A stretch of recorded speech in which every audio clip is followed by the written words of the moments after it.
Punjab duck हवामान अभ्यासक मी आहे। माझ्या शेतामध्ये माझा आहे 23 ऑक्टोबरचा प्लॉट आणि या ठिकाणी मी माझ्या महाराष्ट्राच्या शेतकऱ्याला अंदाज देणार आहे।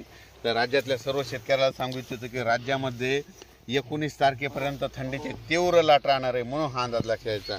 राज्यातल्या सर्व शेतकऱ्याला सांगू इच्छितो की राज्यामध्ये 21 तारखेपासून 21 डिसेंबरपासून ते 26 डिसेंबरपर्यंत दररोज भाग बदलत पाऊस पडणार आहे, म्हणून हा अंदाज लक्षात घ्यायचा। सांगायचं झालं तर सुरुवातीला तुम्हाला सांगतो 20 तारखेला म्हणजे ढगाळ वातावरण यायला सुरुवात होईल।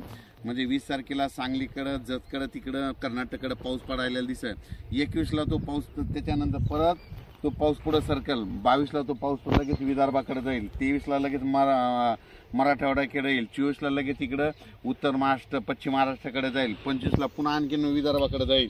26ला पुन्हा संपूर्ण महाराष्ट्र या टाकेल। म्हणजे सांगायचं झालं तर दररोज भाग बदलत पाऊस पडणार आहे, म्हणून हा अंदाज लक्षात घ्यायचा। सर्व माझ्या कांद्याच्या शेतकऱ्याला सांगू इच्छितो की तुम्ही काय करा, तुम्ही कांदा 19 तारखेपर्यंत काढून झाकून ठेवा, म्हणून तुमच्यासाठी खास करून हे अंदाज दिला।